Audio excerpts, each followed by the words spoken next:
my God, why have you forsaken me?" Now, more than ever, it seems like the earth beneath our feet is crumbling apart.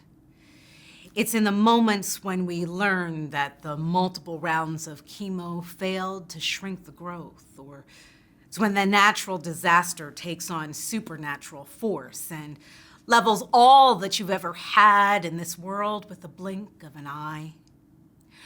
When the last bottle of baby formula has no liquid left to stretch into the next day and the shelves are empty of supplies. It's when that paying internship with the think tank just hired you out of college and announces via email that all new employees have been let go, or when the spouse who swore they'd never do it again had the nerve to, well, do it again.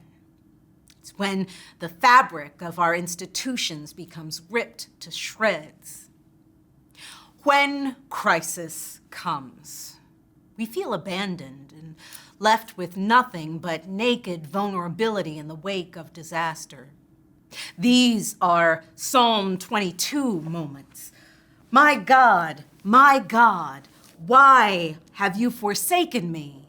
Why are you so far from helping me, from the words of my groaning? Psalm 22 opens with these desperate words of lament. During Holy Week, the words of Psalm 22 take on particular significance as our tradition sees in them the torturous final hours of Jesus' life. A portion of Psalm 22 reads, "I am poured out like water, and all my bones are out of joint. My heart is like wax. It is melted within my breast. My mouth is dried up like a potsherd, and my tongue sticks to my jaws. You lay me in the dust of death, for dogs are all around me. A company of evildoers encircles me. My hands and feet have shriveled. I can count all my bones. They stare and gloat over me. They divide my clothes among themselves, and for my clothing they cast lots." Familiar words, I'm sure, as Matthew 27 bears witness to Jesus' trial, conviction, and resurrection.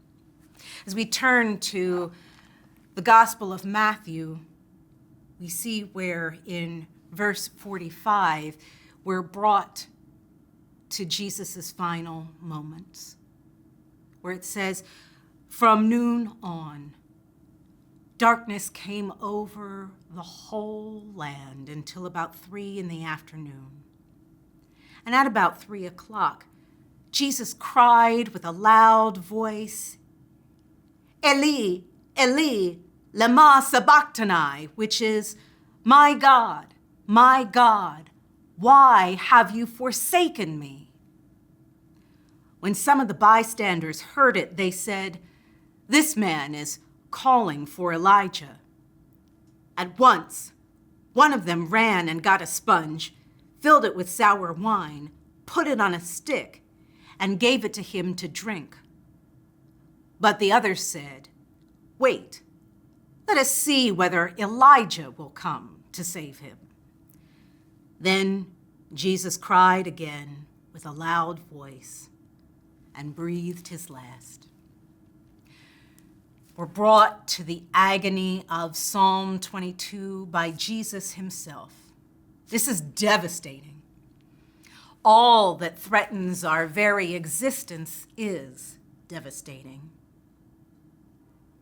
But there is a yet.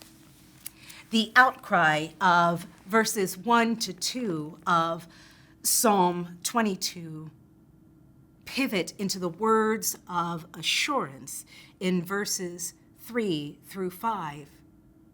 "Yet you are holy, enthroned in the praises of Israel. In you our ancestors trusted. They trusted, and you delivered them. To you they cried and were saved. In you they trusted, and were not put to shame. In Jesus, we know how the story ends. The power of God will find no match in the agents of crucifixion. The boulder sealing the tomb will roll away like a pebble. The sentence of death will form not even a syllable. Deliverance will come through Jesus Christ. Now, we don't always know what kind of ending our own trials and tribulations will find. In our experiences, we cling moment by moment to the promise of God's strong Spirit to lead us to hope and to assurance. So may we find all of what we need to give us the assurance that we desire. Keep the faith.